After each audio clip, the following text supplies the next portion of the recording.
Halo, perkenalkan nama gue Ramdhani Murtado, biasa dipanggil Dani. Umur 21 tahun dan gue seorang praktisi parkour.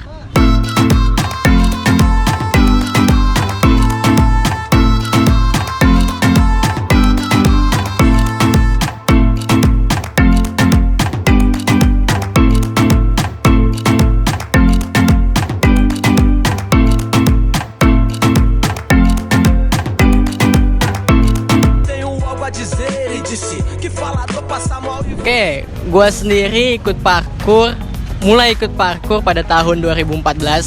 Nah, ini awalnya gue tahu parkour itu dari tayangan-tayangan yang ada di televisi. Waktu itu ada namanya program di salah satu televisi yaitu X Games, Extreme Games gitu. Nah, di situ sering menampilkan cuplikan-cuplikan parkour.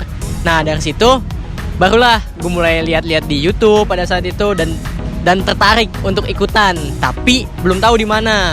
Nah, seiring berjalannya waktu, taunya gue diajak sama teman gue.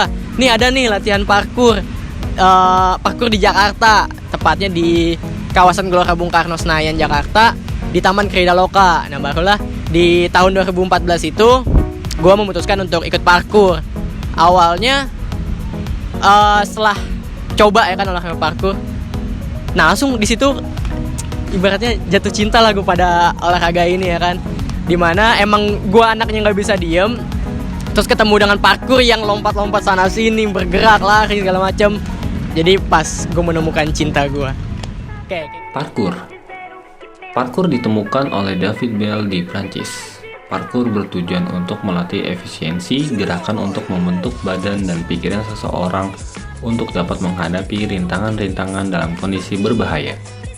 Parkour mempunyai arti bergerak atau berpindah tempat dari poin A ke poin B seefisien dan secepat mungkin, yang menggunakan prinsip dari parkour dengan mengedepankan keindahan bergerak sekaligus diimbangi oleh kemampuan dari tubuh manusia itu sendiri. Sebenarnya, parkour sudah ada sejak dulu sebelum manusia mengenal kata parkour itu sendiri. Tapi, parkour dideskripsikan dan dikenalkan ke seluruh dunia oleh seorang pria berkebangsaan Prancis yang dikenal dengan nama David Bell. Dialah yang telah memperkenalkan olahraga ini ke seluruh dunia, yang awalnya hanya berkembang di Prancis, sehingga akhirnya berkembang ke seluruh daratan Eropa dan akhirnya menyebar ke seluruh dunia. Pengalaman yang didapat selama ikutan parkour, wah banyak banget. Kalau gue jabarin di sini bisa 2 jam kali Jahil. Enggak. Jadi selama gue ikut parkour ya, ternyata ini bukan sekedar olahraga aja gitu. Nggak cuman sampai di situ, tapi yang gue dapat malah lebih pengalamannya. Dimana kita ini kan berkomunitas, pasti kita dapat bersosialisasi lebih, bertemu dengan teman-teman baru, relasi baru, dan pastinya juga ilmu-ilmu baru yang didapat. Nggak cuma si parkournya doang. Kita ketemu orang baru, kita dapat ilmu baru mungkin dari segi fotografi, traveling ya kan, ataupun ilmu kesehatan tentang nutrisi gizi makanan. Banyak banget lah pokoknya. Nah, pengalamannya sih banyak banget yang udah jalanin, apalagi bisa dibilang udah 7 tahun berjalan gue ikut parkour, dimana banyak event-event juga yang sudah gue lewatin.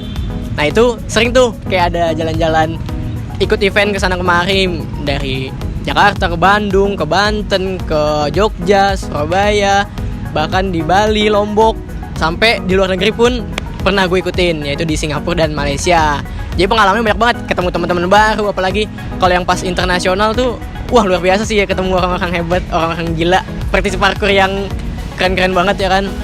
Nah, kita ketemu di sana, sharing-sharing, wah pengalamannya luar biasa sih. Oke, suka dukanya, bisa dibilang banyakan sukanya sih, dukanya sedikit. Sukanya, pertama gue menyalurkan kesenangan gue, ya kan, gue yang nggak bisa diem ini tersalurkan dengan adanya parkour. Otomatis gue seneng dong, berarti gue nemu hobi sekaligus menjadi passion gue di sini. Terlihat ya kan, gue melakukan ini selama 7 tahun. Jadi gue suka banget ngelakuin ini, kegiatan ini, ditambah bertemu dengan teman-teman baru, bersosialisasi dengan banyak orang, lalu juga jalan-jalan. Dari bagian paling gue suka tuh jalan-jalan. Kalau udah event ya kan, kemana-mana tuh udah seru banget pasti. Ada cerita perjalanannya lah pokoknya kayak gitu. Sukanya bisa dibilang gue jadi menjalani hidup sehat gitu, pola hidup sehat dengan rutin berolahraga. Karena parkour nggak cuma itu dong, cuman tetap ada latihan fisik kayak workout yang gitu-gitu. Jadi gue tetap berada di jalur hidup sehat lah, bisa dibilang kayak gitu. Terus juga kalau dukanya mungkin apa ya? Dukanya kalau misalnya nggak ikut event. Ada event di mana terus kita terhalang untuk tidak ikut, jadi duka sih. Harus kita bisa berkumpul dengan teman-teman ya kan, sharing lagi, tapi kita nggak bisa ikut, cuman nonton dari instastory orang mungkin kan, jadi duka gitu. Gue nggak bisa ikut lagi gitu kan. Ataupun kayak ketika lagi cedera terus recovery, dimana lu hanya bisa nonton teman-teman lu parkour, dan menurut gue itu salah satu dukanya sih. Tapi ya nggak apa-apa lah, namanya proses kan, kita harus tetap bersabar untuk recovery yang baik. Oke, komunitas parkour di Jakarta sekarang ada 3 komunitas. Pertama, Parkour Jakarta sendiri, mereka latihan di Taman Puring Jakarta Selatan, di sini, di tempat yang sekarang melakukan wawancara. Habis itu yang kedua ada Parkour Priuk di Tanjung Priuk, Jakarta Utara sana. Terus yang ketiga ada Parkour Velodrome, biasanya di Velodrome Rawamangun, Jakarta Timur. Nah, untuk Jakarta sendiri kita sudah berdiri dari tahun 2007. Ya udah cukup lama berkiprah di dunia parkour. Komunitas ini sudah berdiri lama. Nah, dan sebenarnya sih nggak cuma di Jakarta dong, komunitas parkour udah tersebar di berbagai kota besar di Indonesia. Jadi kalau emang teman-teman mau ikut latihan parkour, gak usah khawatir, tinggal cari komunitas terdekat yang ada di kota kalian. Misalnya di Bandung, tinggal cari aja Parkour Bandung. Di Jogja, Parkour Jogja. Bali, Parkour Bali. Ya, insya Allah semua ada. Sampai Papua sana mungkin tetap ada. Parkour Papua ada. Oke. Di dalam kelas Parkour Jakarta yang kita adain setiap hari Minggu pagi, biasanya Minggu pagi, cuman belakangan ini kita sering melakukannya sore. Kita latihannya kelas itu pertama terbagi menjadi 2. Ada kelas first timer dan juga basic. Jadi ketika kita datang untuk latihan rame-rame, kita bagi dua tuh. Pertama kita tanyakan siapa yang baru pertama kali ikut parkour. Otomatis kita pisahkan kelasnya dengan yang sudah pernah, dan materinya pun berbeda. Nah, pertama ada kelas first timer, ibaratnya pengenalan kepada mereka apa itu parkour, seperti apa, ngapain sih, segala macem. Nah, terus dengan gerakan basic paling dasar banget dari si parkour ini. Nah, kedua ada kelas basic, di mana yang ikut kelas ini adalah teman-teman yang sudah pernah mengikuti parkour sebelumnya. Jadi dilanjutkan di sini. Misalnya kayak minggu lalu udah datang, habis itu langsung datang lagi, berarti dia masuk di kelas basic. Nah, itu tetap kita masih sama. Kita belajar basic parkour. Jadi teknik parkour tuh kalau di breakdown sangat banyak tekniknya. Jadi mulai dari lari aja berbagai jenis ya kan, lompatnya juga seperti apa. Terus gimana caranya kita landing dengan baik agar tidak momentumnya tidak keras kepada tubuh kita. Terus ada vaulting, terus gimana caranya kita manjat ke atas. Nah, jadi itu di breakdown semuanya, tekniknya satu persatu. Jadi banyak banget yang kita lakuin.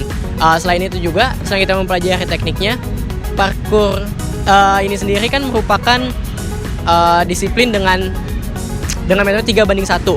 Jadi 3 fisik, 1 teknik. Nah, jadi kita juga melakukan latihan fisik, strength and conditioning di sela-sela latihan kita. Mulai dari pemanasan kita udah sisipkan tuh latihan fisiknya, biarin tubuh kita kuat dan siap untuk melakukan parkour. Jadi seperti itu.